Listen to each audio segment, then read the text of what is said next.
یہ جو آپ نے وحی کی 2 قسمیں بیان کی، اس میں علماء مختلف جوابات دیتے ہیں، تو الحمدللہ میں جواب یہاں یہی دیتا ہوں کہ یہاں اللہ کے نبی نے احون اور اشد کا ذکر فرمایا، بس باقی اختصاراً ذکر نہیں فرمایا۔ اعلیٰ اور ادنا سمجھ لیں شدت و خفت کے حوالے سے، ٹھیک ہے۔ بعض علماء نے یہ جواب دیا کہ چونکہ یہ اغلب یہی تھا، اکثر یہی تھا، عام یہی تھا، اور اس حقیر کی رائے میں یہی ہے کہ اشد اور احون کا ذکر کر دیا بس۔ لا الہ الا اللہ، اللہ اکبر۔ اور پھر اس پر بھی سوالات قائم ہوتے ہیں کہ یہ آپ پر سب سے گراں کیوں گزرتی تھی؟ مختلف قسم کے سوال اس کے مختلف قسم کے جوابات دیے گئے، کیونکہ اس میں فرشتہ اپنی انسانی شکل میں نہیں آتا تھا، ایک گھنٹے کی آواز ہوتی تھی، تو وہ مناسبت قائم نہیں ہوتی تھی، اس وجہ سے آپ پر یہ ایک سختی گزرتی تھی۔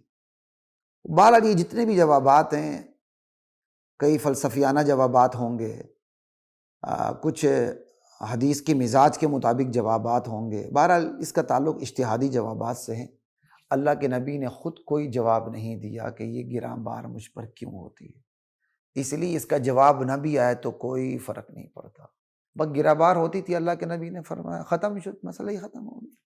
اپنا مزاج ایسا بنائے، اپنا مزاج ایسا نہ بنائے کہ فلسفیانہ سوالات قائم ہوں، فلسفیانہ جوابات دیے جائیں، پھر ان فلسفیانہ جوابات میں سے کسی ایک جواب پر ماشاءاللہ آپ مطمئن ہوں تو تب آپ کو راحت حاصل ہو، ایسا بہرحال ایسا مزاج نہیں ہونا چاہیے۔ اب ایک اور سوال یہ قائم ہوتا ہے کہ یہ جو گھنٹے کی آواز تھی، یہ کس کی آواز تھی؟ یہ اللہ کی آواز تھی، یہ فرشتے کی آواز تھی، کس کی آواز تھی؟ بہرحال ایسے معاملات میں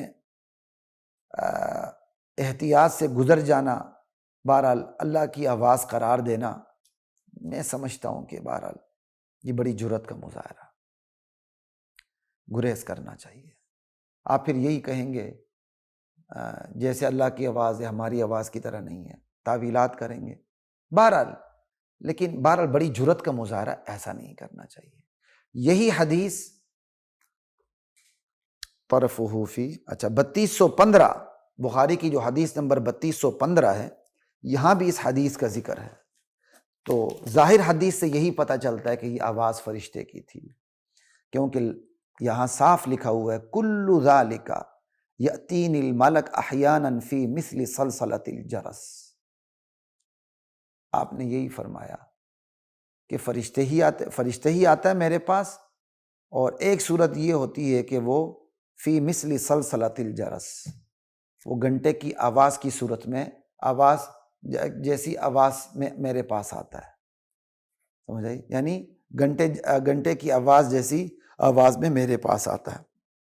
تو ظاہر حدیث یہی بتاتی ہے کہ یہ فرشتے کی آواز تھی، اس لیے تکلفات میں پڑھنے کی کوئی ضرورت نہیں۔ چاہے آپ کسی بڑے بزرگ نے باتیں کی ہوں تو صرف اس بزرگ کے دفاع کے لیے آپ تکلفات میں پڑھیں، بہرحال ایسا نہیں کرنا چاہیے۔ اب یہاں یہ مسئلہ ہے کہ وحی کو نبی کریم صلی اللہ علیہ وسلم نے تشبیہ دی ہے سلسلۃ الجرس سے، جرس گھنٹے سے، جسے اچھا نہیں سمجھا گیا، جرس گھنٹے کو اسلام میں اچھا نہیں سمجھا گیا، لیکن آپ نے تشبیہ اسی سے دی، تو بھائی سیدھی سی بات ہے، وجہ تشبیہ کو دیکھا جاتا، ٹھیک ہے نا؟ شیر سے آپ نے تشبیہ دے دی تو یہ تو نہیں جس کو آپ نے شیر کہا ہے اس کی پوچھل بھی ہے، شیر سے آپ نے شجاعت میں تشبیہ دی، یہ بات ہی ختم ہو گئی۔ تو یہاں بھی یہی ہے کہ جرس سے تشبیہ دی ہے، گھنٹے سے تشبیہ دی ہے، تو پھر علماء سوال قائم کرتے ہیں کہ یہاں گھنٹے سے جو تشبیہ دی گئی وہ کس چیز میں دی گئی ہے؟ تو علماء کہتے ہیں کہ بھائی چونکہ جو گھنٹے کی، یعنی آپ اس کو آسان لفظوں میں سمجھ، گھنٹہ اس لیے کہہ رہا ہوں کہ جیسے فیصل آباد کا گھنٹہ گھر بڑا گھنٹہ ہوتا ہے، لوہا لوہے پہ لگے، یا جیسے ہم سکولوں پہ پڑھتے تھے، پیریڈ ختم ہوتا تھا تو گھنٹی کی آواز آتی تھی، وہ ہوتا ہے لکڑی کا اور وہ لگتا ہے لوہے کے گھنٹے کے اوپر، تو پورے سکول میں اس کی آواز سنائی دیتی ہے، لیکن پتہ نہیں چلتا کس رخ سے آ رہی ہے، اور جب گھنٹی ہوتی ہے تو اس کی آواز میں تسلسل بھی ہوتا ہے۔ تو علماء کہتے ہیں یہاں جو گھنٹے کی آواز سے تشبیہ دی گئی ہے وہ دو چیزوں کی وجہ سے دی گئی، ایک تو یہ کہ گھنٹے کی آواز کا رخ معلوم نہیں ہوتا کہاں سے آ رہی ہے، تو اس آواز کا رخ بھی معلوم نہیں ہوتا تھا کہاں سے آ رہی ہے، ایک اس آواز میں تسلسل ہوتا ہے، سمجھائی؟ تدارک، اتصال، متدارک، سمجھے؟ آواز میں کیا کہتے ہیں؟ اتصال ہوتا ہے، تسلسل ہوتا ہے. تو ان دو وجوہات کی وجہ سے تشبیہ دی ہے. اور میں نے بعض شروحات میں یہ بھی پڑھا، قوت کی وجہ سے تشبیہ دی کہ گھنٹی کی آواز میں بڑی شدت اور قوت ہوتی ہے، تو اس وحی کی آواز میں بھی بڑی شدت اور قوت تھی کہ صرف آپ کو وحی کی آواز سنائی دے اور کچھ بھی آپ ہر چیز سے آپ غافل ہو کے صرف وحی کی طرف متوجہ ہو جائیں. یہ بھی بہرحال یعنی قوت میں تشبیہ دی گئی، سمجھائی؟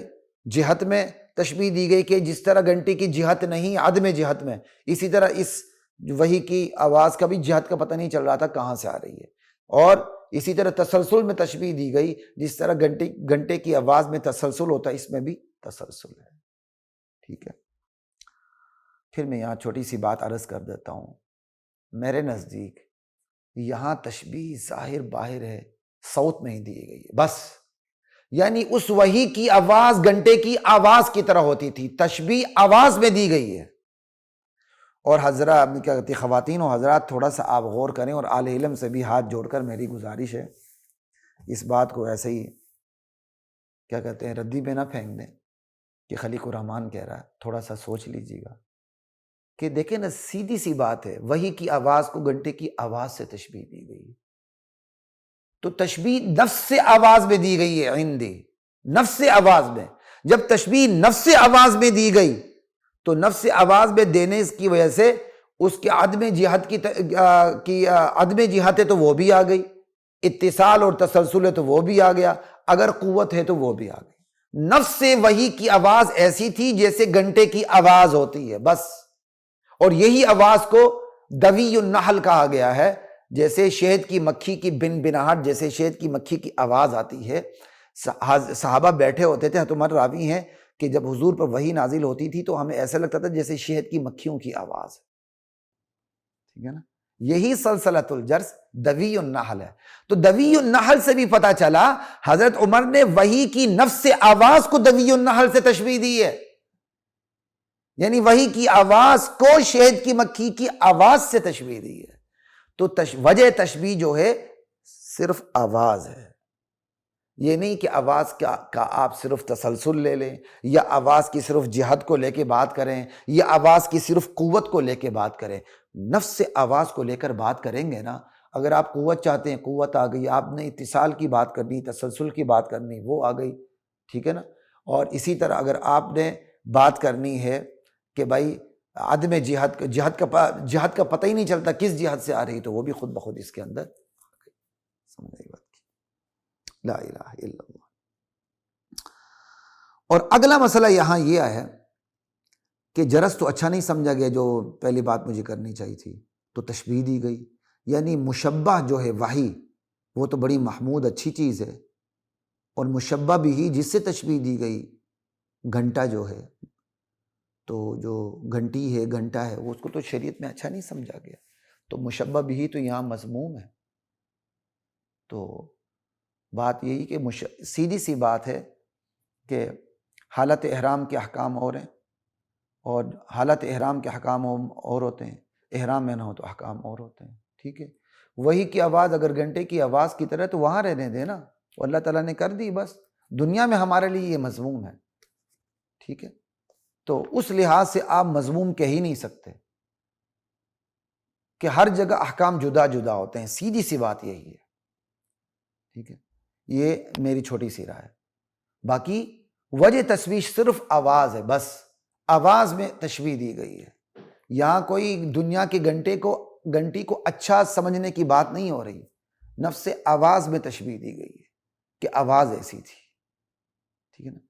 اور اگر آپ کو تشبیہ کوئی اور چیز، مشبہ بھی کوئی اور چیز نہ ملے، اور مشبہ کو آپ نے تشبیہ دینی ہے، مشبہ میں ہی کوئی ایسی چیز نہ ملے بظاہر مضمون بھی ہو، لیکن مشبہ کو سمجھانے کے لیے وہی مضمون مشبہ کو آپ استعمال کرنا چاہیں تو یہ حدیث بتاتی آپ کر سکتے ہیں.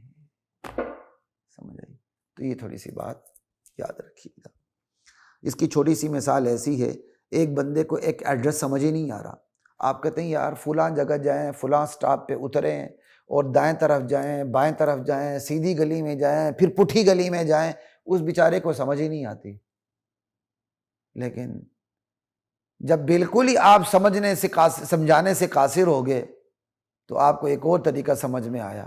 آپ کہتے ہیں یار جس جگہ میں آپ کو بھیجنا چاہتا ہوں نا اس کے بالمقابل فلاں سینما ہے, اب وہ فوراً پہنچے گا.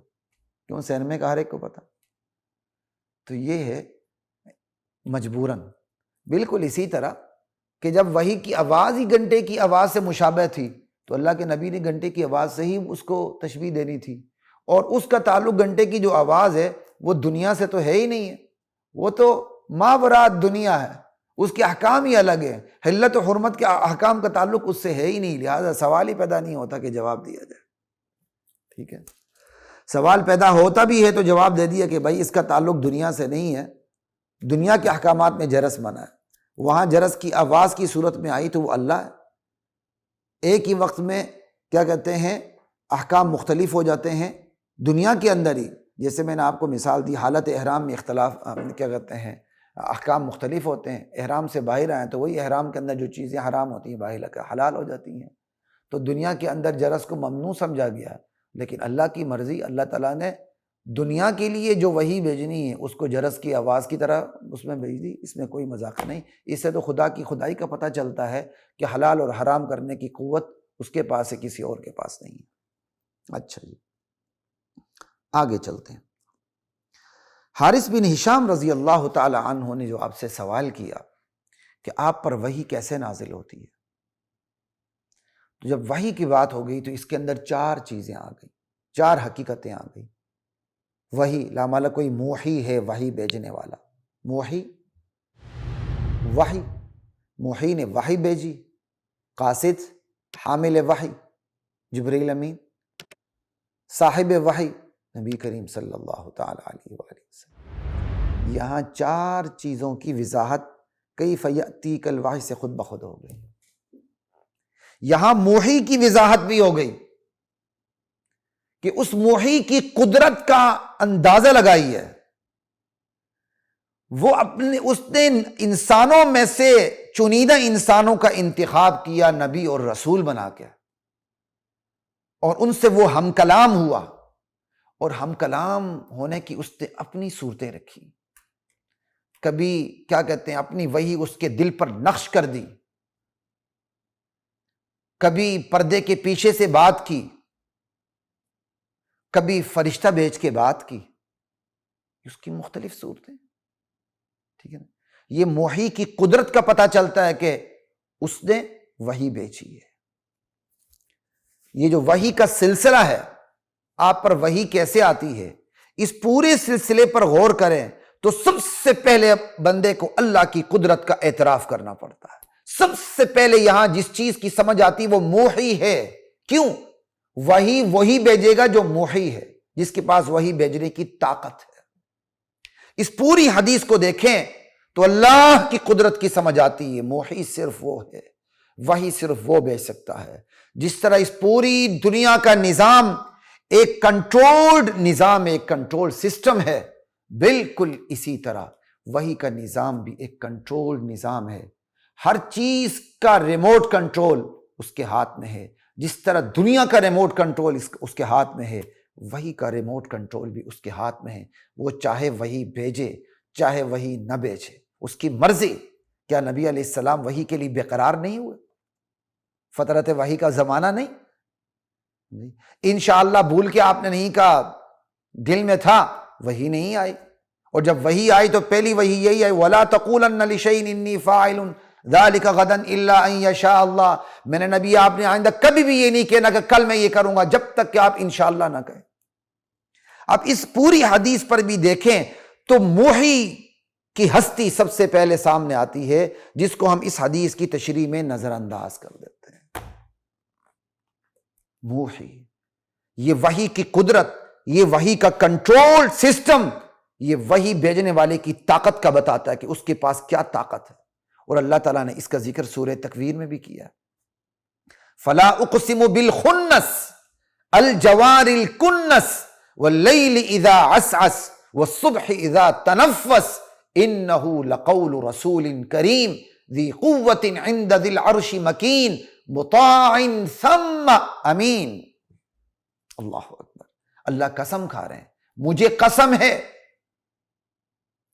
مجھے خنس، خانس اور خانسہ کی جمع، ٹھیک ہے، لا الہ الا اللہ، سیدھے چلتے ہوئے پیچھے پلٹنے والے ستاروں کی قسم، سمجھائی، فلا اقسم بالخنس الجوار الکنس، الجوار تیزی سے سیدھے چلنے والے ستاروں کی قسم جو چلتے چلتے اپنے مقام پہ پہنچ جاتے ہیں، یا الجوار ان ستاروں کو بھی کہا گیا ہے جو چلتے ہی پیچھے پیچھے پیچھے پیچھے جا کے اپنے مقام پہ جا کے چھپ جاتے ہیں۔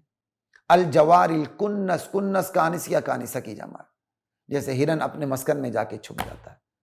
یعنی کچھ ستارے کیا ہیں، سیدھے سیدھے چلتے ہیں، چلتے چلتے پلٹ کے اپنے مقام پہ پہنچ جاتے ہیں، کچھ ستارے پیچھے ہی چلتے رہتے ہیں، چلتے چلتے چلتے اپنے مقام پہ پہنچ جاتے ہیں، اور کچھ ستارے سیدھے ہی چلتے چلتے چلتے اپنے مقام تک پہنچ جاتے ہیں۔ تو کتنا کنٹرول سسٹم ہے، کچھ ستارے سیدھے چلتے ہوئے پلٹا کھاتے ہیں، کچھ ستارے صرف پلٹے ہی کھاتے جاتے ہیں، کچھ ستارے سیدھے ہی چلتے چلتے چلے جاتے ہیں۔ یہ ستاروں کی مختلف چالیں ہیں۔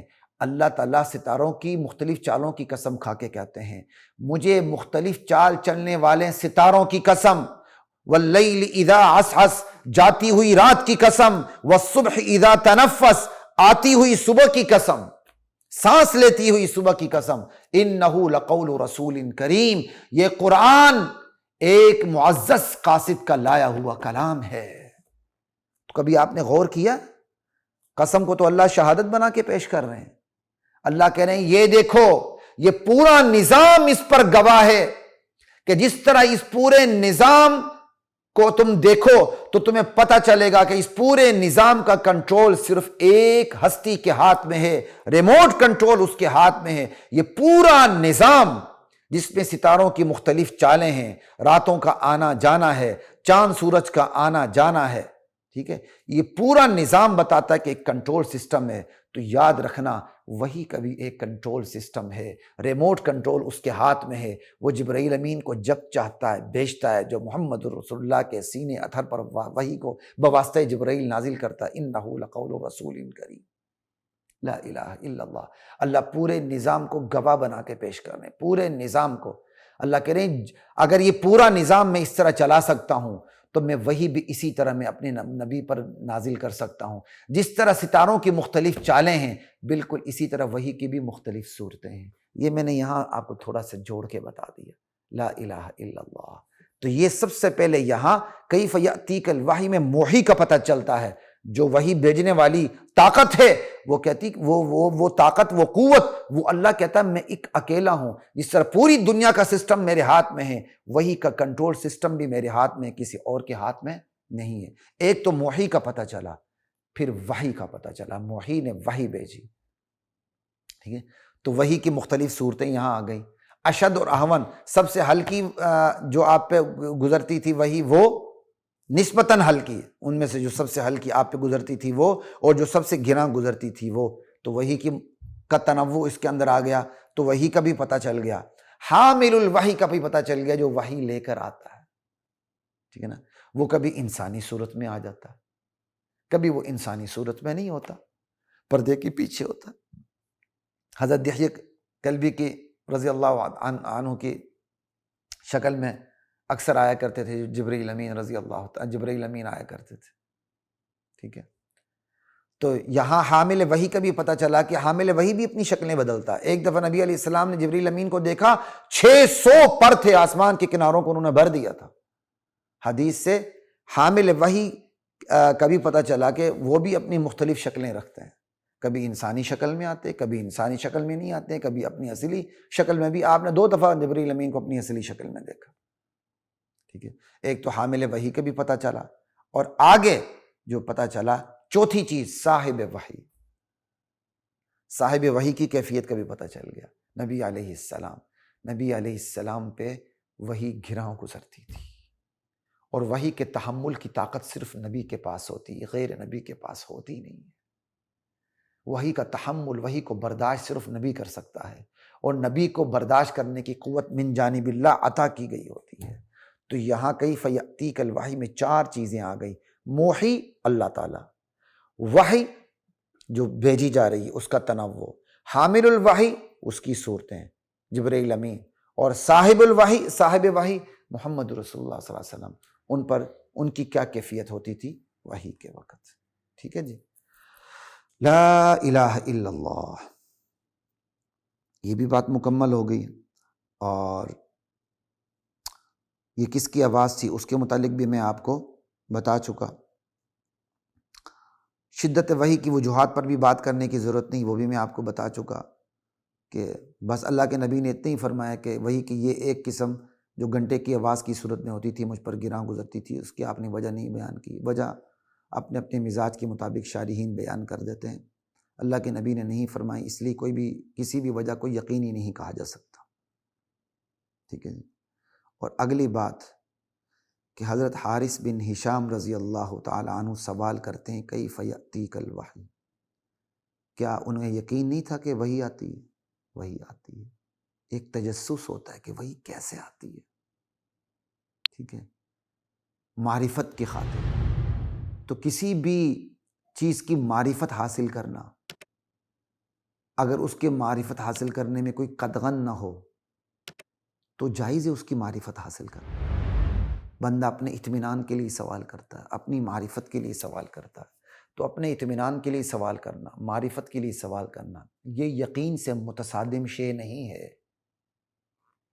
ٹھیک ہے نا، سوال کر سکتے ہیں. اسی طرح دین سے ان کے متعلق سوال میں شرم بھی نہیں ہونی چاہیے.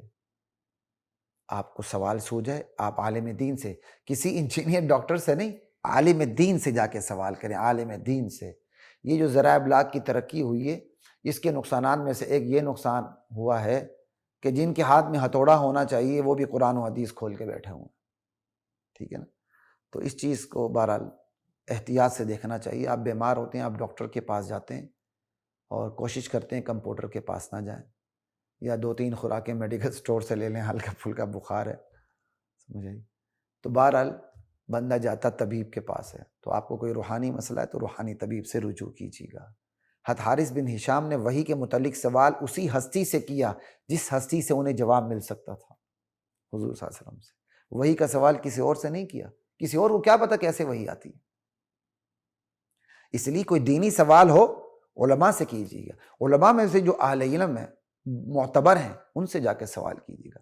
علماء کا سوال جا کے کسی MBBS ڈاکٹر سے، کسی ہتھوڑے چلانے والے پلمبر سے یا کسی اور سے سوال مت کیجیے گا. وگرنہ جیسے لوگ ہوں گے ویسے جوابات ہوں گے، پھر آپ کی عاقبت کا خدا ہی حافظ ہے. تو بات یہاں کہنے کی یہ تھی کہ معرفت اور اطمینان کے لیے سوال کرنا یہ یقین سے، ایمان و یقین سے متصادم چیز نہیں ہے، آپ کر سکتے ہیں. اچھا، ایک اگلی بات، دین سے متعلق کوئی بھی سوال کیا جا سکتا ہے بشرطے کہ سوال کا مقصد سمجھنا ہو. ایک اور اگلی بات، جن سے سوال کیا جائے وہ سوال ان کو ناگوار نہیں گزرنا چاہیے.